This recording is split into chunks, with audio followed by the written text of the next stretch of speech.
Welcome to the Reddit Chronicles. Today we will be reading from Am I the Jerk? Our first post is by Still Stormy. Am I the jerk for telling my daughter, who is facing homelessness, that only her and the baby can move in with me, not her husband? The husband has lived in their apartment for a number of years. The owners recently sold it and the new ones are moving in, so my daughter and her husband have to move. The problem is rents have gone up dramatically. The rent they are paying is $1,100 for a one-bedroom, which I thought was a lot, but now that I'm trying to help them find a place, most are now going for around $2,000 a month or more. They can't afford this. My daughter knows she is always welcome at home. Granted, a baby complicates things. I wasn't happy about her having a baby. She's young, just turned 22, but I would never deny her housing. However, I can't stand her husband. Let's just call him Aaron for simplicity's sake. I wouldn't invite Aaron over for dinner, let alone let him live with me. Aaron's in his mid-30s, criminal history, hair-trigger temper, chronically immature, and has one hell of a jealous and possessive streak that has caused strain in their relationship, which I obviously do not approve of. Honestly, when she told me she was pregnant, I finally thought we'd be rid of Aaron. I genuinely thought he's exactly the kind of man to ditch. They've been on and off over and over since she was about 18 or 19. Alas, if anything, it made him cling to her tighter. They had a very rushed wedding, and this is their longest stint together without any breakups. Just over a year. There's still been the fair share of dramatics, of course, but I am surprised they've made it this far. Even so, I simply don't want to live with Aaron. I don't like him. I don't want him around me. I'd go above and beyond for my daughter and the baby. They can stay as long as they need, but not him. Obviously, this has created a rift between my daughter and I. She doesn't want to live separately from Aaron. I told her then she needs to figure out alternative arrangements. Well, their move-out date is rapidly approaching the 15th of December, and they've still not been able to find a place, and she's panicking. She's been begging me to let them stay. I reiterated my terms. Aaron simply cannot stay here. This led to a lot of tears and some angry words, namely me being a jerk. I can genuinely see why she might think that, but I also have to think about myself and my own sanity. Update. I do believe because of my anger and frustration, I exaggerated Aaron's flaws in my post below. Has he struggled with his temper? Yes, but I should not have described it as hair trigger. I have never thought of him as dangerous. I have never feared for my daughter's safety, nor my own. I also described him as jealous and possessive, and while I do see some of those tendencies, he's never tried to restrict her movements or isolate her. She's always dealt with a tremendous amount of anxiety, particularly when it comes to social situations. As much as I loathe to admit it in this regard, he's been a wonderful cheerleader. He could keep her at home where she feels most secure, but he truly does encourage her to get out and be adventurous. As for his criminal record, it's all below the age of 24. He has not been in trouble with the law since. It still makes me uncomfortable, but I can admit he's been stable. In all the time I've known him, he's had no issues holding down a job, paying his rent, etc. What bothers me the most is the age gap. I can't explain that away or change it.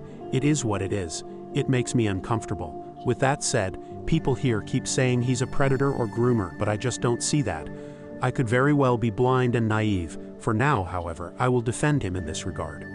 Anyways, if posting here has shown me anything, it's that Aaron's not nearly as bad as I had built him up in my mind. So many people here are imagining a monster. He's just a guy. He means well. He's trying. He's still irritating, opinionated, immature, and talks too much. But he does try his damnedest to take care of my daughter. He is a capable present father, and loves being one. They are married. He is family. Lots of people have stated they are a unit. They come together or not at all. I've started to agree. It's for that reason I've decided to allow them all to stay with me while they figure things out.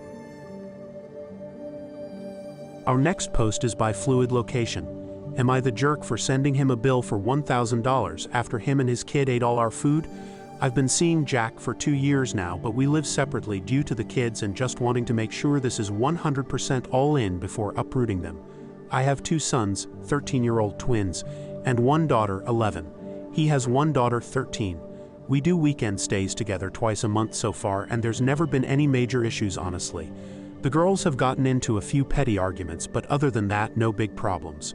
I spend around $1,000 a month in food, and that covers me and my kids plus Jack and his daughter for the 2 visits a month. I do a lot of meal prep and couponing. Last month, my mother asked me and my kids to go to her place in Louisiana to help her move out of her home and into a 50-plus community. It made me feel more comfortable to have my house occupied in my absence to keep the dehumidifiers and everything running. Huge moisture issues, and I don't want anything to mold or rust. So I asked Jack if he and his daughter wanted to stay at my place for 2 weeks in our absence to keep everything running smoothly.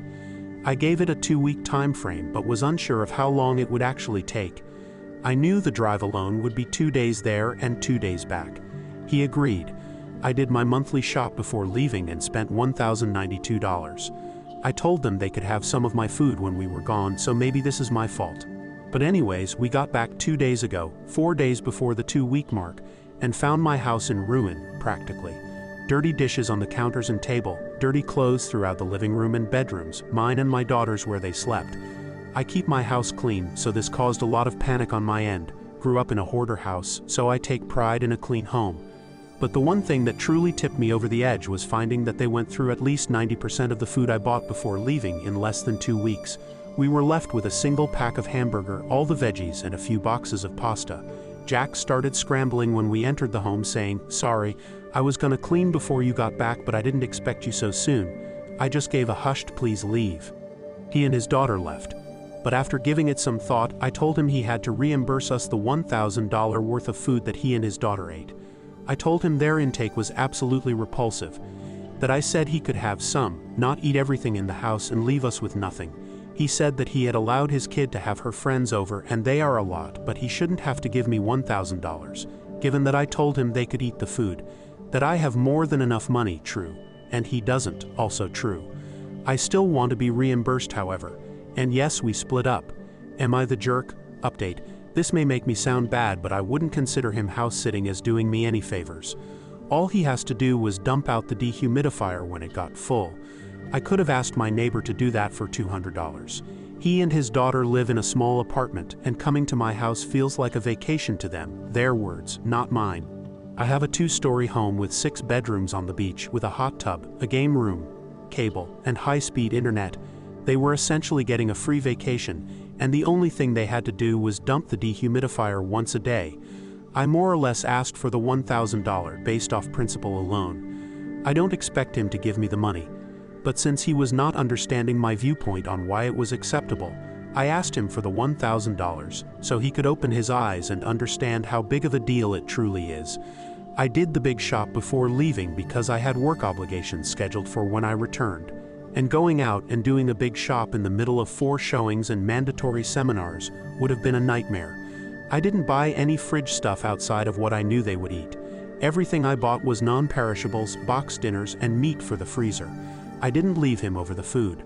I left him because after I tried explaining why this was wrong of him, he accused me of throwing my privilege and money in his face, knowing he's not as financially stable as me, and making him and his daughter feel bad for doing nothing wrong. I have never thrown money in his face, never asked him for anything, and have paid for everything in the past 2 years because he could not. Helped him with multiple bills and things his daughter needed without question. So he made me feel stupid, and I won't tolerate it. Our next post is by Wonderful Repeat. Am I the jerk for embarrassing my brother-in-law by reprimanding my son for pissing all over the toilet? My family is over at my house for a get-together since we all went our separate ways for Thanksgiving. My sister's husband is a pig. He is overweight and perhaps cannot see his equipment and the toilet, so when he stands to urinate it goes everywhere. Not great, but it would be better if he at least cleaned up after himself. Instead, he leaves urine all over the seat, tank, and floor. At his house, my sister probably cleans up after him. I don't know, and I don't want to know. I was having a similar problem with my son until I had his father teach him how to stand to pee and to clean up afterwards. My son still sits most of the time though, and if he does sprinkle a little, he cleans up. I went to use the washroom after my brother-in-law came out, and it was disgusting. I've talked to him and my sister about it before, and nothing has changed. Fine, new plan. I marched out of the bathroom, and I told my son in a loud voice that he had to go clean his pee up since he sprayed everywhere, and we have guests over. Exactly like I expected, my son spoke up and said he hadn't used the bathroom, and that it was his uncle who just came out. Everyone went quiet.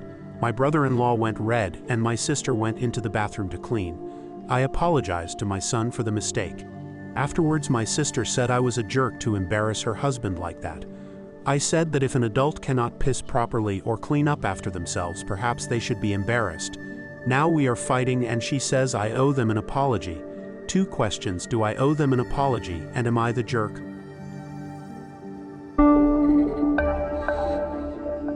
Thank you for listening to the Reddit Chronicles. Follow for more content.